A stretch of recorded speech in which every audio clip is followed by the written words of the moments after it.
Recent గా ఒక అమ్మాయిని అతి దారుణంగా చంపేసి రేప్ కేసు మన ఇండియాలోనే ఇలాంటివి జరుగుతున్నాయి. ఇంత ఫ్రీడమ్ అసలు ఎక్కడ ఏ కంట్రీలో కూడా లేదు. మన కంట్రీ గురించి కానీ మన దేశం గురించి కానీ బయట అమెరికా వాళ్ళు కానీ లేకుంటే వేరే కంట్రీస్ వాళ్ళు అసలు ఇండియాలో ఆడవాళ్ళకి స్వేచ్ఛ లేదనేసి అనుకుంటున్నారు. అది ఎప్పుడో కొన్ని అంటే అటు ఇటు 5-6 సంవత్సరాలు, ఇప్పుడైతే మరి కంటిన్యూగా 2 సంవత్సరాలు బట్టి ఆడదానికి స్వేచ్ఛ లేదు, ఏం లేదు. ఆడపిల్ల బయటికి పోవాలంటే చిన్న 5 సంవత్సరాల అమ్మాయిని కూడా పక్క షాపు పంపేయాలంటే భయపడుతుండ్రు, తల్లిదండ్రులు ఉలిక్కి పడుతుండ్రు. మా పిల్లల్ని ఎక్కడికి ఏ దుర్మార్గుడు చేతిలో పడతారో అని తల్లిదండ్రులు ఎంతో బాధపడుతున్నారు. ఎందుకంటే ఆ అమ్మాయి 12 సంవత్సరాల అమ్మాయిని ఏదో అలిగో బొలుగో ఏదో ఆటో కాడ వచ్చి కూర్చుంటే అమ్మ నన్ను అక్కడ పలాని కాడ అని చెప్తే ఆ దుర్మార్గుడు పోయి వాటర్లకు అమ్మిండు. ఒక్క వాటల కాడ అమ్మితే ఆ వాటలోడు ఇంకొకడు 3-4 వాటలకు మార్చి అమ్మాయిని 33 మంది అతి ఘోరంగా అతి చిన్న పిల్లని ఖరాబ్ చేసిన నా కొడుకుల్ని భారతదేశాలని ఉంచకూడదు. ఎందుకంటే ఒక 13 మంది ఎంతో కొంతమంది దొరికిండ్రు, సగం మంది.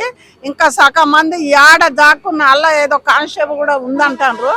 అమ్మాయి భాషలో చెప్తుంది, అమ్మ నేను చచ్చిపోయే లోపు అందరు బయటకు దొరుకుతారమ్మ అంటే ఆ పిల్ల అంటే ఎంతో కన్నీరు. అరే అది పసి పిల్లరా, 12 సంవత్సరాలు అంటే ఆ పిల్లకి అసలు ఏం తెలియదు.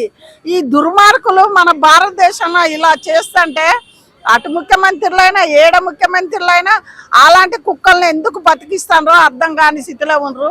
ఒక ఆడపిల్లని కందానికి ఒక తల్లి జనుకుతుంది. ఎందుకంటే ఇన్నాళ్ళ ఒక లక్ష్యం పుట్టిందని పడేటోళ్ళు ప్రతి కుటుంబం ఇప్పుడు ఒక ఆడపిల్ల పుడుతుందంటే ఏడుతుండ్రు, కన్నీరు పెడుతుండ్రు. ఎందుకంటే మన భారతదేశం ఉంటా దిగజారిపోతుంది. ఒక అమ్మాయిని ఎన్ని సంవత్సరాల కిందనైనా మీరు చూసారా? 33 ముగ్గురు ఒక 12 సంవత్సరాల రేప్ చేసిన వాళ్ళని ఎక్కడన్నా చూసారా మన దేశాన్ని, భారతదేశంలో? కానీ ఇప్పుడు జరిగింది అదే. ఎందుకంటే అలాంటి వాళ్ళని కట్టేసుకుంటే ఏడి తీసపోయిన ఆ కనవళ్ళు దొరికినాక 1 నెల రోజులు బువ్వ నీళ్ళు పెట్టకుండా ఏళ్ళల్లా కాళ్ళల్లా రాడ్లతోటి కుచ్చుకుంటా సూదులతోటి దేనితోటైనా నిమిష పెట్టి చంపాలి. ఎందుకంటే ఆ దేశం ముఖ్యమంత్రి కానీ ప్రధానమంత్రి కానీ ఏదైనా, ఎందుకంటే రేపు ఆడ జరుగుద్ది ఇక్కడ. ఇప్పుడు మళ్ళీ మనకి ఇక్కడ జరగకుండా ప్రజలే వాళ్ళకు బుద్ధి చెప్పి వాళ్ళ 33 ముగ్గురిని కూడా మళ్ళీ ఈ లోకం మీద బతకనీయకుండా చంపేయాలి అసలు దుర్మార్గులు. ఎందుకంటే వాళ్ళని చూసి కూడా ఇంకొకళ్ళు అమ్మాయిని చూసి ప్రతి ఒక్కళ్ళు కన్నీరు పెట్టినోళ్ళు కానీ పెట్టనోళ్ళు లేరు.